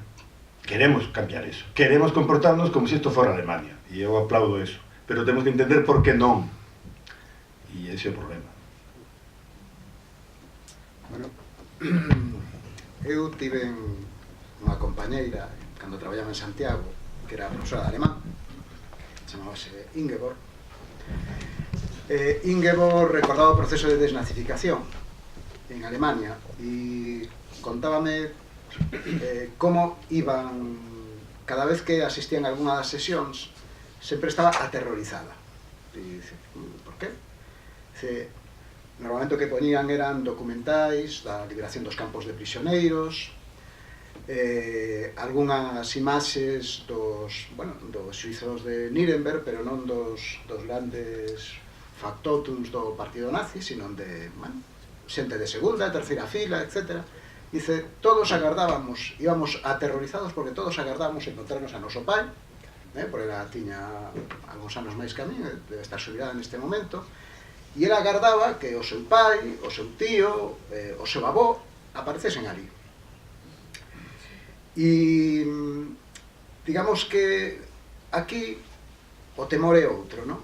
É o temor, pois a superar aquela situación de silencio, calado, dicir, eu, na miña familia non é que houvese así moitos, había algún, como en todas as familias, hai algún devanceiro con as súas historias, pero eu recordo que, cando era estudiante de historia e empezaba aquel rollo da historia oral, pois sempre tratabas de atopar a alguén maior e tal, e preguntabas ao teu pai, mira, ti coñecerás a alguén que saiba algo desto?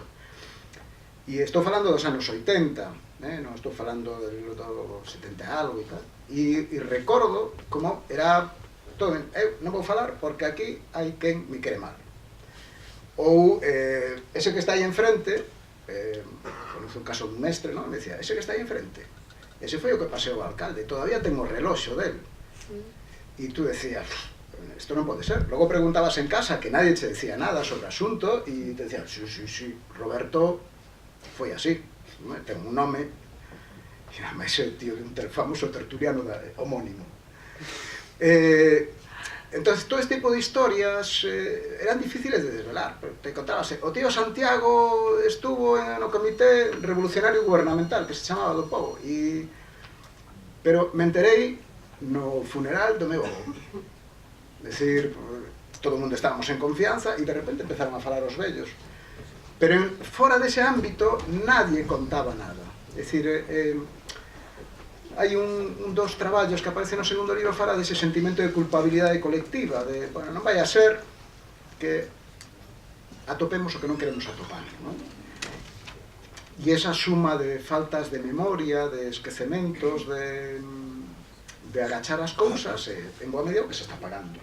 Porque os historiadores, bueno, fan o seu traballo profesional, pero resulta máis difícil empatizar co que transmiten. Para moita xente, por xente, probablemente empatizar con Carlota e Fernanda é complicado, porque é un mundo diferente, distinto, de inquedanzas que non teñen que ver con cas da maioría, o mellor si no sentido ese doméstico e tal, pero noutro aspecto queda como moi lonxe, non? E entonces eu creo que o problema radica probablemente aí, non? En que moitas xeracións agacharon a súa memoria e logo esa memoria se recupera de forma indirecta, non? E todo o mundo ten historias, por un lado e polo outro e polos demais, porque non só hai dous lados nesta historia.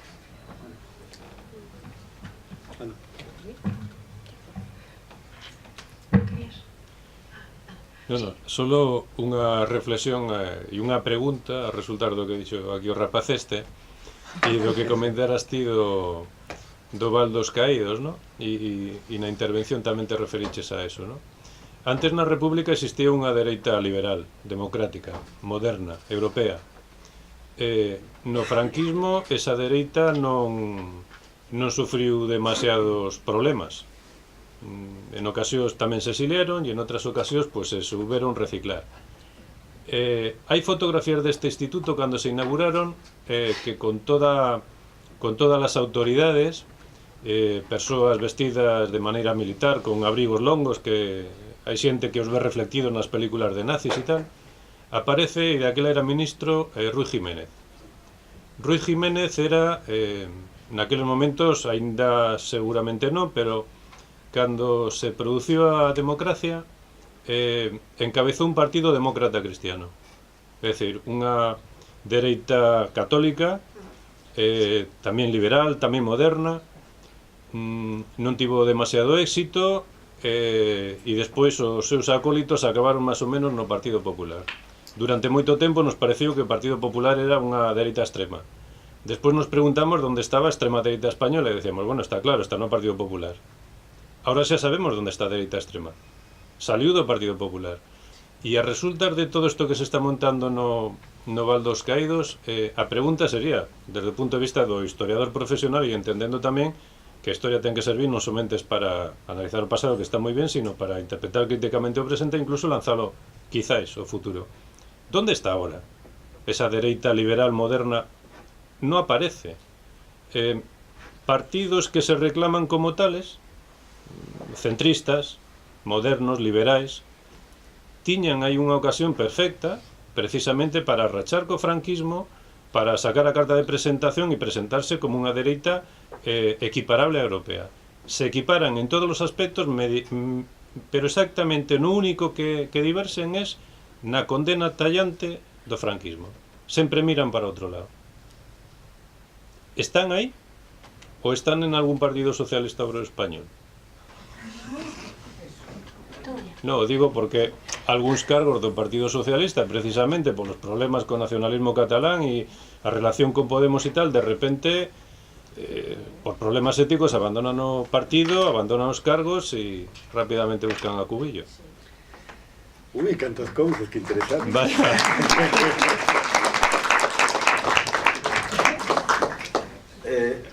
desde o punto de vista do historiador, e xa dixen hai moito tempo cando empecé a traballar no desaparecido del país de Galicia, cando empecé a traballar bueno, cando levamos tempo traballando nomes e voces, non? A dereita en España, a dereita realmente existente, hasta agora, condenou públicamente o franquismo. Ou, en todo caso, non defende o franquismo. Claro, o problema é que significa isto, visto o que estamos vendo. Que significa que non, se lle deu moito significado, tamén yo din, non?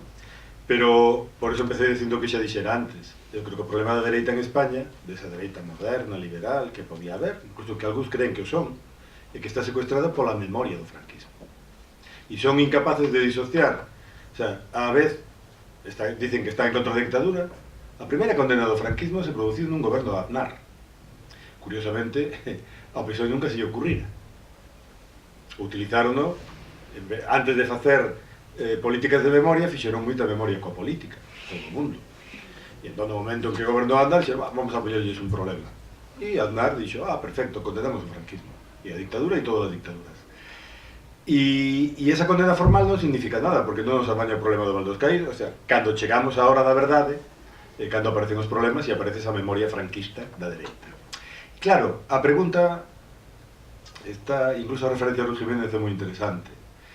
A pregunta está moi ben traída porque o que non descubrimos nese pasado é unha dereita moderna, un partido republicano radical socialista, que igual que o que hai en Francia, laico, moi radical no seu laicismo, un partido republicano radical que, bueno, xa se vai facendo o de Lerroux, que xa se vai facendo maior, pero que ten, vamos, convírtese en maioría en algún momento da República. Un partido que se chama CEDA, que, bueno, que é moi mal visto e ten mala memoria. Por certo, ten unha memoria, sobre todo, tamén xestionada polos verdugos, porque Gil Robles non fixo o que tiña que facer, que era dar un golpe de Estado, e tuveron que darlo eles. E iso tamén hai que volver a releelo varias veces, non? Pero que en todo caso era unha dereita da que, por certo, estaba un señor que vos sonará, que se chamaba Herrera Oria, que chegou a cardenal e que tiña unha visión moi moderna da democracia cristiana, eran os primeiros demócratas cristianos antes de que os houbera, e que non quixo ser diputado no 36 e se fixo sacerdote. Ele era o director do debate, o director... Quer dizer, que aí hai, incluso na dereita máis democristiana, que logo máis enraizou no franquismo, bueno, e que cando Franco lle deu o capelo cardenalicio, negou o abrazo. Hai un vídeo precioso, hai un documental precioso donde se ve eso, ¿no? Bueno, pero que logo están todos os outros, que era, digamos, e a dereita liberal que viña da Restauración e que incluso foron ministros de Alfonso XII, e os Maura, os Alcalá Zamora, que era unha dereita absolutamente moderna. E logo algo que os cimentaba moito, que desapareceu, que era a masonería. Então, claro, hai dúas cousas que acabou con elas. Unha, o anarquismo, liquidou, non? O anarquismo que estaba derivando, como todos os sindicatos anarquistas, en sindicalismo puro e duro, e, por outro lado, a dereita, laica, incluso anticlerical, dereita, non digo esquerda. Porque, claro, logo hai unha parte da República, como Azaña e compañía, que, ademais, ainda temos un partido que se chama así, mas que agora lle chamamos non sei como, non? Pero Esquerra Republicana de Cataluña é o parente de Izquierda Republicana, e da Orga, e de Casares Quiroga, e destas señoras endomingadas das que falaba él, non? Claro, que chamaban Izquierda. E quen era Izquierda Republicana? Claro, hoxe creemos que eran esquerda, de logo non era unha esquerda obreira. Eran, pois, en fin, un tercio dos fusilados en Galicia e paseados, e xente que eran donos de empresas de autobuses, donos de ferreterías, donos de fábricas de gaseosas, bueno, o empresariado máis moderno, de talleres de automóviles, de bombas de gasolina. Por qué? Bueno, pues que esa xente moderna, empresarial e tal, era de Izquierda Republicana, ou do Partido Republicano Radical Socialista. Bueno, pues todo eso desapareceu. Eso é o triunfo dos verdugos. Para eso fixeron a guerra. Unha frase, por certo, moi repetida, que hoxe xa non se escuita, non? Para que fixemos a guerra?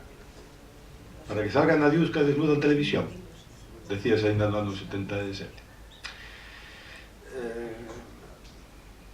E logo a referencia a Ruy Jiménez é moi interesante, porque eu recordo que cando tiña 15, 16 anos morreu Franco, e por Ferrol, que era onde vivía, pasaron ali todos os dirigentes. Pasou Gil Robles, pasou Ruy Jiménez, pasou Carrillo, pasou Felipe, pasou todo o mundo, non?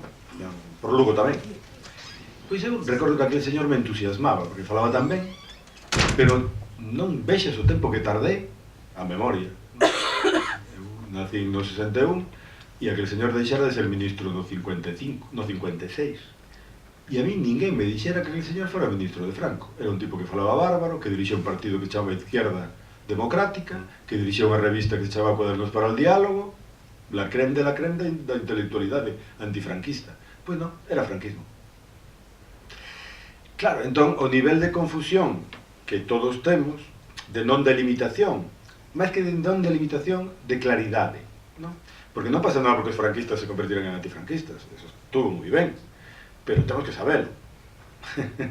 Entendes? E o que se fixo foi non sabelo, tamén esa parte formou parte do desconocido. E entón, volvendo ao principio, o problema é que os verdugos manexaron e siguen manexando. Os verdugos, e isto é unha boa noticia, a que vou dar agora. A mí me gusta traer boas noticias do pasado, e a boa noticia é que os verdugos foron moi poucos. Por eso se empeñaron en insistir na guerra civil e en enmarañalo todo e en confundilo todo. Porque en realidade, cando se pon a velos, son moi poucos. E como iban a ser moitos? Nun golpe de Estado. Quen manda nun exército? Quen é a autoridade? Quen toma as decisións? Calquera que pasa pola rúa? Non. Todo o que se fixo tiña, salvo moi poucos casos, que por certo, nos aparecían, cando empezamos con nomes e voces, nos aparecían procesos. Claro, e isto onde o metemos? Porque eran falanxistas que se pasaran. Efectivamente, e cando alguén se pasaba matando, sin orden de autoridade, pois tamén era procesado. Porque a matanza tiña un sentido, non era gratuita. Non era nin por que a xente se levara mal, nin por unha moza, nin por unha leira, non, tiña unha lógica. E esa lógica ainda que estamos descubrindo. E esa lógica, en todo caso, descubrímola cando vemos o resultado. E o resultado é que, en todo caso, conseguiron ter hoxe todo un espectro político que está secuestrado. Extrema dereita. Canto era a extrema dereita en 1936? Sempre lle fago aos meus alumnos sempre dúas preguntas. Cantos diputados da extrema dereita que estaba disposta a dar o golpe de Estado había no Parlamento en 1936 e cantos ministros socialistas? E sempre me responden exageradamente as dúas preguntas. Todo o mundo me dice, pois, 50, 60, meten a Cedar. Non, había 14 diputados da Comunión Tradicionalista e 14 diputados do que pasa por ser o xefe da dereita, que é Calvo Sotelo. Tiña 14 diputados de 475. O sea, non é, a falanxe nin estaba, tu era un diputado e xa non tiña. E cantos ministros socialistas había no goberno de xulio do 36? Naquel goberno do Frente Popular, que en realidade era apoiado polo Frente Popular. Alguén sabería decirmo? Non había ningún, efectivamente, non había ningún. Pero os meus alumnos que están en terceiro de carreira sempre pican, me dicen,